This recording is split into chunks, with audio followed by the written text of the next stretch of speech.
This Torah class is brought to you by TorahAnytime.com.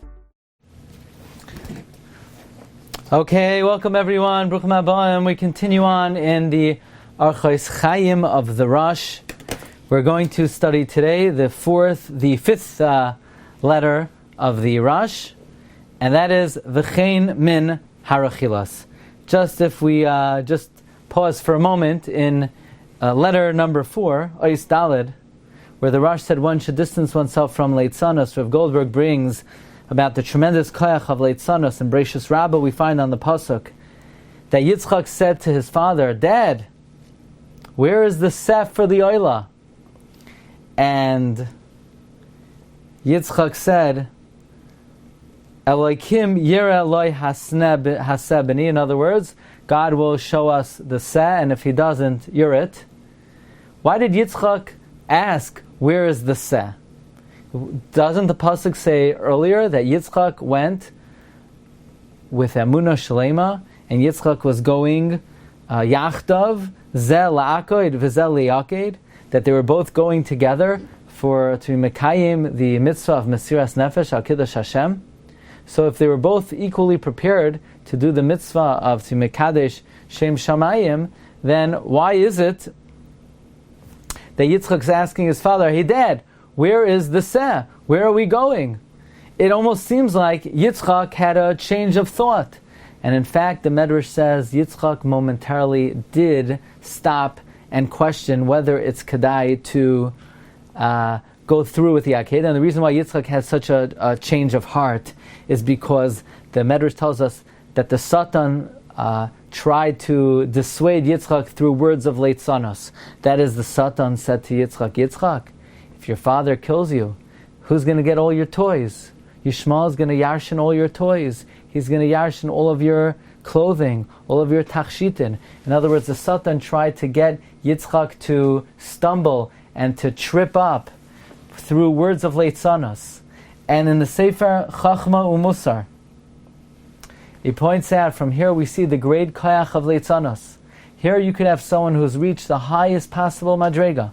Yitzchak Avinu was willing to sacrifice his life at the Akedah. He wholeheartedly was going to be Mekayim, possibly the greatest challenge any human was ever faced with. And nevertheless, he cooled off for a moment. Why? Because the Satan said, "Hey Yitzchak, if you do the Akedah, then Yishmael is going to get your toys." You see the kayak of Leitzanos, even to stop someone who's committed to sacrifice their life and has reached the highest madriga Mesiras Nefesh, Leitzanos could put an end, could squelch even the greatest determination. And Yitzchak had to strengthen himself and say to himself, "You know what? No, I'm not going to listen to the Satan." And Yitzchak then went wholeheartedly. Now the Rosh continues, Ois Hey. V'chein min harachilas. Likewise, one needs to distance from rachilas. Rachilas, of course, is, so to speak, to meddle into someone's business and say, "You know what someone did to you, said about you, thought about you." It's interesting. Rav Goldberg asks, why does the Rosh say v'chein min harachilas? Why not v'chein min lashon hara? Why does the Rosh specifically refer to rachilas? So he cites the famous machlokes between the Ravid and the Rambam. What is worse, rechilos or lashon hara? The Rambam holds lashon hara is worse than rechilos, because in lashon hara you're talking about somebody's deficiency, as opposed to in rechilos you're just telling someone what somebody said about them. You're not pointing out anybody's fault, you're just starting a fight. The Rambam learns lashon hara is more chomer than rechilos. The Ravid holds rechilos is more chomer than lashon hara, because you're creating more friction. Lashon hara, you're not necessarily causing machlokes, you're telling someone privately someone else's deficiency. Rechilos, you're stirring up a fight. "Oh, you know what someone said about you." So if you take the sheet of the Ravid that rechilos is worse than lashon hara, perhaps that would explain why the Rosh says rechilos and not lashon hara. Furthermore, Rav Goldberg says, even if you take the sheet of the Rambam that lashon hara is more chamor, but since the Torah phrased the lav as loiselech rachel ba'amecha, perhaps that is a reason why the Rosh says specifically rechilos. V'chein min hakas. Likewise, one should distance himself from kas. Now, we don't find an explicit lav in the Torah not to get angry.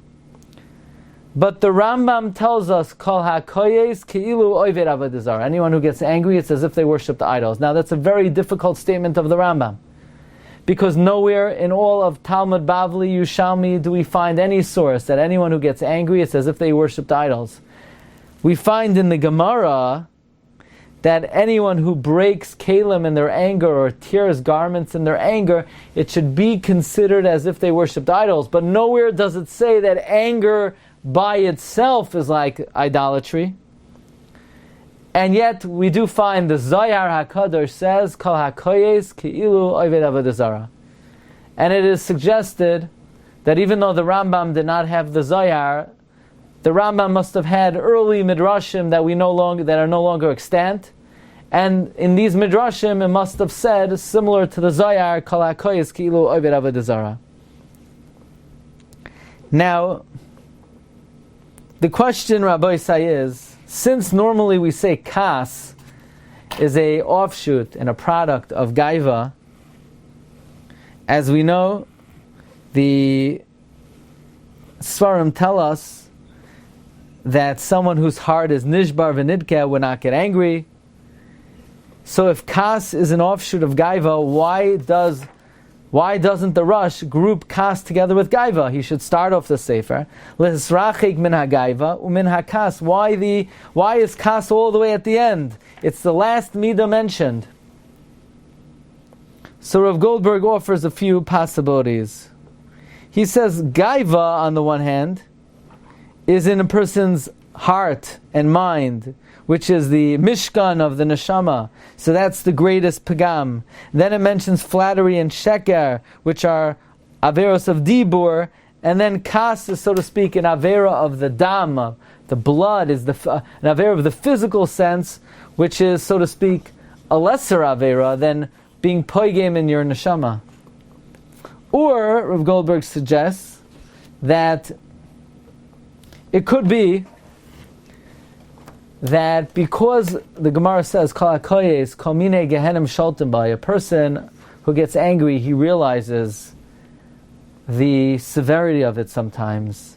A person sees how destructive it is. A person sees how corrosive it is. It's sometimes easier to do tshuva, and therefore the Rosh sort of delays speaking about it till the end, because some of the other averos, a person may not realize right away that they need to do tshuva for it. It's interesting that the Mesilas Yesharim tells us different madregos of kas.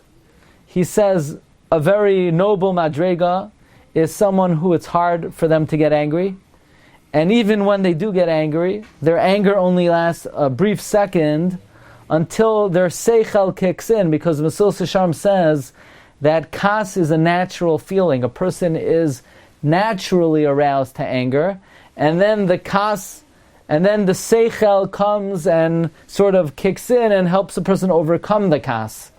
So a very high madrega is where a person angers very uneasily, and even when they do, the seichel comes in, so to speak, right away, and helps the person overcome the anger.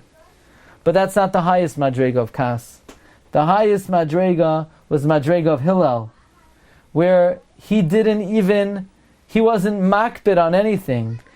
He didn't even have a hisoyrus of kas that he would have to allow his seichel to come in and overcome. In other words, a very noble level would be, person doesn't anger right away, and even when he does, it lasts a brief second until the seichel kicks in and overcomes the natural kas.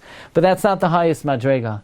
The highest madrega is the madrega of Hillel, where Hillel wasn't even makbid to begin with. He didn't even have that brief, fleeting moment of annoyance and anger that he had to overcome, but he wasn't even makbid to begin with.